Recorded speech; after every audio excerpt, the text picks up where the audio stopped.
Hola a todos y todas, yo soy la profesora Sofía Salazar Bigot y los estaré acompañando en este repaso que ha preparado la unidad docente de Principios de Química. El primer tema que vamos a ver es el tema de nomenclatura química.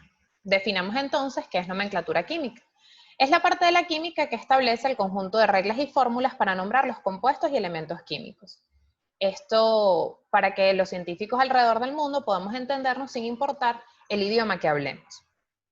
Existen tres tipos de nomenclatura. La tradicional, que es la convención más antigua que se conoce y que distingue los distintos estados de oxidación mediante la incorporación de prefijos y terminaciones según el número de valencias que tenga el elemento más electropositivo. En segundo lugar, tenemos la nomenclatura Stock, que establece colocar el número de oxidación del elemento más electropositivo en números romanos entre paréntesis y finalmente la nomenclatura sistemática, que establece prefijos numerales griegos para indicar el número de especies idénticas que hay en la molécula. Ahora bien, para unificar los criterios relativos a la formulación y la nomenclatura inorgánica, en 1921 se fundó la Comisión para el Estudio de la Nomenclatura Química dentro de la IUPAC, y es este el organismo que se encarga de las normas de formulación. Dentro de la nomenclatura vamos a tener algunas normas generales. En primer lugar, el orden en el que se disponen los símbolos de los elementos dentro de los compuestos. Primero que nada, tenemos que se escribe siempre, en primer lugar, el símbolo del elemento o radical menos electronegativo. Sin embargo, al nombrarlos, se hace en orden inverso. Es decir, empezamos a nombrar por la derecha. Aquí tenemos una lista que ordena los elementos desde los menos electronegativos o hasta los más electronegativos. Este es el orden en el que los vamos a colocar dentro de un compuesto. La segunda norma general sobre el orden de los símbolos de los elementos es que la posición del hidrógeno varía en función del elemento con el que se combine. Es decir, va a depender del tipo de compuesto y por eso es que el hidrógeno está en el centro de esta lista. Nuestra tercera norma es que el oxígeno se sitúa siempre a la derecha en la fórmula, excepto cuando se combina con el flúor, porque el flúor es más electronegativo que el oxígeno. Ahora bien, cuando hablamos de los subíndices, para formular los compuestos binarios, los colocamos los símbolos de elementos que los constituyen y las valencias como subíndices intercambiadas. La segunda norma es que el subíndice 1 no se escribe y la tercera es que siempre que todos los subíndices de un compuesto sean divisibles por el mismo número, debemos simplificarlos, excepto cuando estemos trabajando con peróxidos.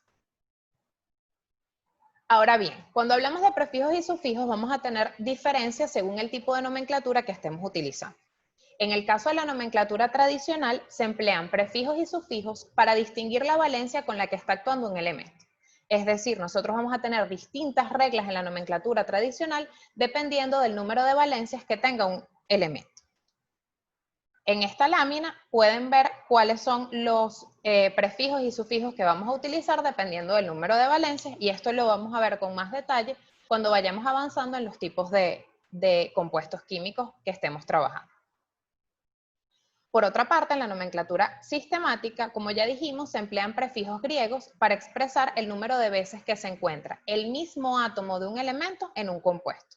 Y finalmente, para la nomenclatura Stock, la valencia se indica con un número romano entre paréntesis. Si un elemento actúa con su única valencia, entonces no colocamos este número.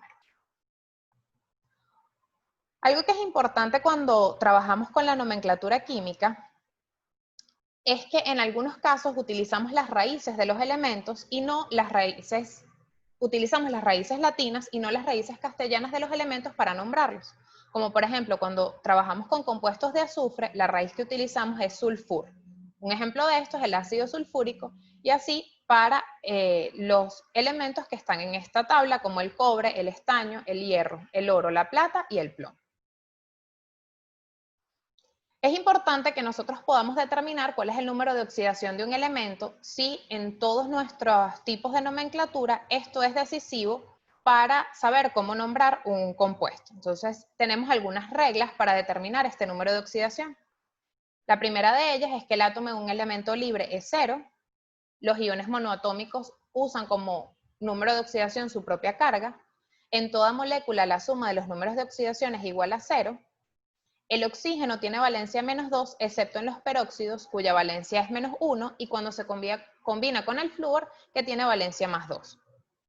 El hidrógeno, cuando está combinado con un no metal, tiene una valencia +1, y cuando se combina con un metal, entonces es valencia -1. Y finalmente, cuando se unen un metal y un no metal, el metal actúa con un número de oxidación positivo y el no metal con un número de oxidación negativo. Vamos a ver un ejemplo de esto, con una reacción. En este caso tenemos el aluminio, que como es un átomo en un elemento libre, su estado de oxidación es 0, y tenemos el ácido sulfúrico. Entonces podemos ver aquí que el oxígeno tiene valencia -2. Entonces tenemos 4 átomos de oxígeno, por lo tanto tenemos aquí una carga parcial -8. Por otra parte, el hidrógeno tiene valencia +1. Como tenemos 2 átomos de hidrógeno, entonces vamos a tener una carga parcial +2. Si decimos que en toda molécula la suma de los números de oxidación es igual a 0, nosotros podemos determinar con qué estado de oxidación está trabajando el azufre en este caso.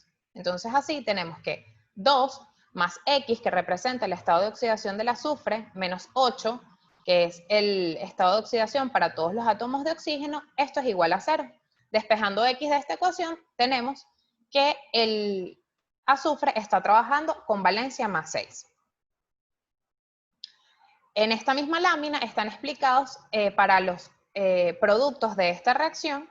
Esperamos que los puedan revisar y que puedan realizar los ejercicios que vamos a dejar colgados en el aula virtual. En el próximo video vamos a estar trabajando cómo nombrar los óxidos que van a ser nuestro primer tipo de compuesto específico. Muchas gracias.